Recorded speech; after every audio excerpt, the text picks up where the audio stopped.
So, tomorrow I'm going to be having a total hip replacement. Uh, I'm 23 years old. I have a vascular necrosis in my right hip. Um, Vascular necrosis is caused from three different things, which is trauma, excessive alcohol use, steroids, or they just don't know. And in my case, they think that it could be trauma from a motorcycle accident back in 2008, where I broke both of my feet in numerous places, uh, but they just can't pinpoint it, and it's obviously not steroids. You know, I'm not a big guy, and I've never had steroids. Alcohol use. I mean, yeah, I drink. I drink quite a bit in college or whatever, but it'd have to be like drinking heavily every day for 10 years. So it's not that either. So tomorrow I will be having surgery by Dr. Shaw in Grand Forks. He's out of Valley Bone and Joint Clinic. He's a wonderful doctor. He worked on my feet, had numerous pins, and had an external fixator in my right foot. I had a navicular fracture that was pretty severe, as well as the left phalanx. And my feet, they're perfectly fine now. So I mean, I trust him very, very much with my total hip replacement. Uh, One of the things that concerns me, obviously, is anesthesia.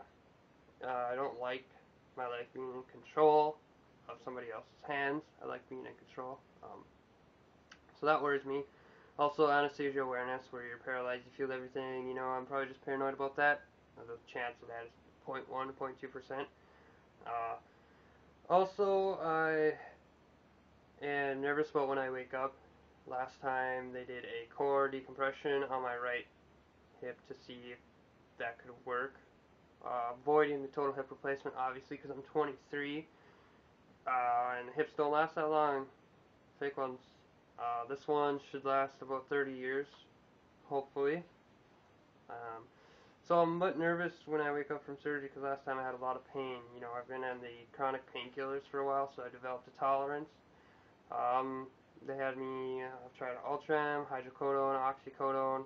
I hated the oxycodone, and now I just take the hydrocodone every 6 hours, too. Um, but if I can, I try to just get by with the tramadol because I don't like the narcotic feeling of the severe opiates. Also, they're very addicting. I did develop a little bit of an addiction when I stopped taking them. I had physical withdrawals. I mean, not a mental addiction, physical addiction. The same as if you were to take blood pressure medication for an amount of time, you would, if you stop taking them suddenly, you will feel withdrawals. Your heart will race, stuff like that.